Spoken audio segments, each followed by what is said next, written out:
அன்பார்ந்த இணையதள நேயர்களை மீண்டும் www.qcrc.in என்ற இணையதளத்திற்காக நியூஸ் தமிழ் செய்தி அறிக்கையில் உங்களை சந்திப்பதில் பெருமகிழ்ச்சி அடைகிறோம். இன்று 7 ஏப்ரல் 2009க்கான முக்கிய செய்திகளை தற்போது பார்க்கலாம். டெல்லியில் காங்கிரஸ் கட்சியின் தலைமை அலுவலகத்தில் செய்தியாளர்களிடம் பேசிக் கொண்டிருந்த ப. சிதம்பரம் மீது செருப்படி வீசப்பட்டதாகவும் சீக்கியர்களுக்கு எதிராக ஜெகதீப் டைட்லரை சிபிஐ விடுவித்தது தொடர்பாக கேள்விக்கு சரியாக பதில் அளிக்காதால் சீக்கிய பத்திரிகையாளர் அவர் மீது செருப்பு வீசியதாக தகவல்கள் வெளியாகிக் கொண்டிருக்கின்றன. இப்படி நம்முடைய அரசியல் கருத்து கேட்ட போது செருப்பு வீசப்பட்டது சிதம்பரத்தின் முகத்தில் என்று கூறினாலும் அதற்கு முழு காரணமானவர்களாக செயல்படுபவர் சோனியா காந்தியும் ராகுலும் தான் என்றும், இதேபோல் தமிழர்கள் படுகொலை செய்வதற்கு முக்கிய காரணகர்த்தாவான சோனியாவும் ராகுலும் செயல்பட்டுக் கொண்டிருப்பதை சிதம்பரம் போன்ற தமிழர்கள் மௌனம் சாதிப்பதால் நாம் அவர்களுக்கு எதிர்த்து எதுவும் செய்ய முடியவில்லை. ஆனால் சீக்கிய பத்திரிகையாளர் தன்னுடைய கோபத்தை செருப்பின் மூலம் காட்டியிருக்கிறாரோ என்று என்ன தோன்றுகிறது கூறியிருக்கிறார்கள்.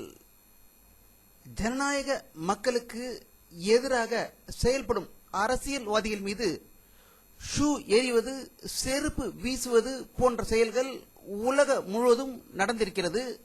அதில் முக்கியமாக கூற வேண்டுமென்றால் அமெரிக்க மக்களின் ஜனநாயகத்திற்கு எதிராக செயல்பட்ட அமெரிக்க முன்னாள் அதிபர் புஷ் மீது ஈராக்கில் ஷூ வீசப்பட்டது அனைவரும் அறிந்ததே. அதேபோல் ஜனநாயகமே இல்லாத சீன நாட்டை ஆண்டு கொண்டிருக்கும் சீன பிரதமர் மீது கேம்பிரிட்ஜ் பல்கலைக்கழகத்தில் லண்டனில் அவர் மீது செருப்பு வீசப்பட்டது அனைவரும் அறிந்ததே. அதேபோல் இந்தியாவில் உள்துறை அமைச்சர் சிதம்பரத்தின் மீது ஷூ எறியப்பட்டது மூன்றாவது ஒரு பரபரப்பு சம்பவம் என்றும், இந்த ஷூவை எறிந்த பத்திரிகையாளர்களுக்கு 2 லட்சம் ரூபாய் பரிசு வழங்கப்படும் என்று சிரோன்மணி அகாலிதளம் கூறியிருப்பதாக தகவல் வெளியாகியிருக்கின்றன. முஸ்லிம்களுக்கு எதிராக பேசிய வருண் காந்தியை ரோலர் ஏற்றி கொன்றிருப்பேன் என தேர்தல் பிரச்சார கூட்டத்தில் ரயில்வே அமைச்சர் லல்லு பிரசாத் யாதவ் பேசியதாக கூறப்பட்டதை தொடர்ந்து அவர் மீது வழக்கு பதிவு செய்யப்பட்டுள்ளதாகவும், கிஷன்கஞ்ச் மாவட்ட நீதிபதி உத்தரவின் பேரில் காவல்துறையினர் லல்லு மீது முதல் தகவல் அறிக்கை FIR பதிவு செய்யப்பட்டு வாரண்ட் பிறப்பிக்கப்பட்டுள்ளதாகவும் செய்திகள் வெளியாகிக் கொண்டிருக்கின்றன. பாமக கட்சி தலைவர் டாக்டர் ராமதாஸ் அவர்கள் இன்று வெளியிட்டுள்ள ஒரு செய்தி அறிக்கையில் தமிழகத்தில் நடைபெறும் தேர்தலை மத்திய மாநில அரசு அதிகாரிகள் நியாயமாகவும் நாணயமாகவும் நடத்திக் கொள்ள வேண்டும் என்றும், சட்டம் ஒழுங்கை மிக சிறப்பாக பாதுகாக்கப்பட வேண்டும் என்றும் அவர் வேண்டுகோள் விடுத்துள்ளதாக செய்திகள் வெளியாகிக் கொண்டிருக்கின்றன. இலங்கையில் தமிழர்கள் மீது விஷ வாயு குண்டுகள் வீசி இனப்படுகொலை செய்து வரும் அதிபர் ராஜபக்சேவை கண்டித்து வரும் 9ஆம் தேதி சென்னையில் விடுதலை சிறுத்தைகள் கட்சியின் சார்பில் திரு தொல் திருமாவளவன் தலைமையில் மாபெரும் கண்டன ஆர்ப்பாட்டம் நடத்தப்படும் என்று தொல் திருமாவளவன் செய்தி வெளியிட்டுள்ளதாக தகவல்கள் வெளியாகிக் கொண்டிருக்கின்றன. மார்க்சிஸ்ட் கம்யூனிஸ்ட் கட்சியின் சார்பில் கன்னியாகுமரி தொகுதியில் பெல்லர்மினும், மதுரை தொகுதியில் மோகனும், கோவை தொகுதியில் நடராஜனும் வேட்பாளராக அறிவிக்கப்பட்டுள்ளதாக சென்னையிலிருந்து தகவல்கள் வெளியாகிக் கொண்டிருக்கின்றன. இத்தாலி நாட்டில் ஏற்பட்ட பயங்கர பூகம்பத்தில் மேலும் 277 பேர் உயிர் இழந்துள்ளதாகவும் 15 பேரை காணவில்லை என்றும் 1000க்கும் மேற்பட்டோர் படுகாயம் அடைந்ததாக இத்தாலியிலிருந்து செய்திகள் வெளியாகிக் கொண்டிருக்கின்றன.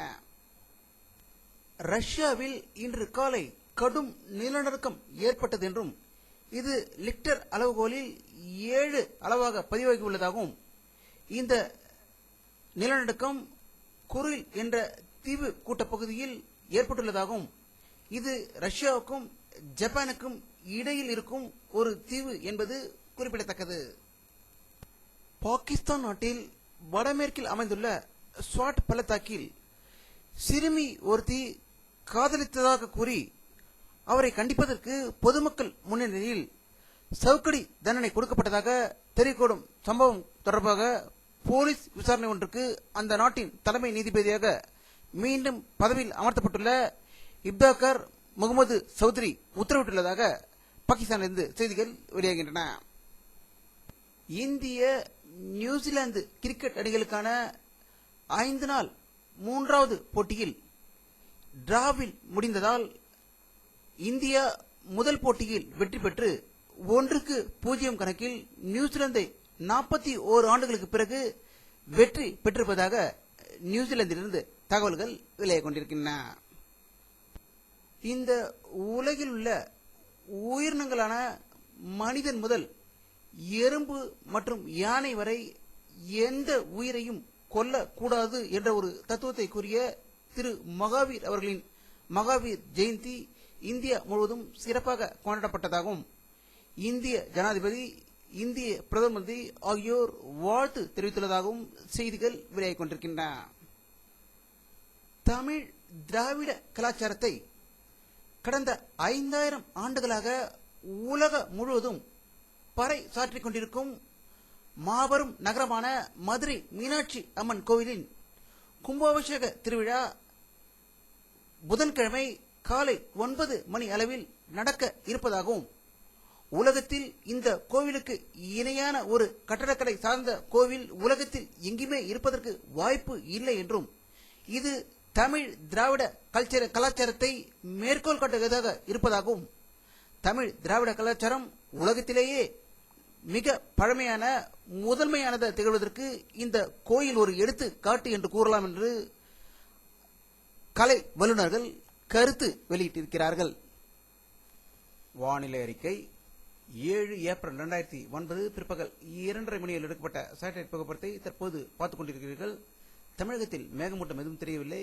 கேரளாவில் ஒரு சில இடங்களில் அதிக மேகமூட்டங்கள் இருப்பதும், இந்திய பெருங்கடலில் மேகமூட்டம் இருப்பதும் காணலாம். தமிழகத்தில் இன்றும் வெயிலின் தாக்கம் அதிகமாக இருந்ததாகவே காணப்படுகின்றது. இத்துடன் இந்த செய்தி அறிக்கை நிறைவடைகிறது. மீண்டும் நியூஸ் தமிழ் செய்தி அறிக்கையில் உங்களை சந்திக்கும் வரை உங்களிடமிருந்து விடைபெறுவது உங்கள் கே பாலாஜி. நன்றி.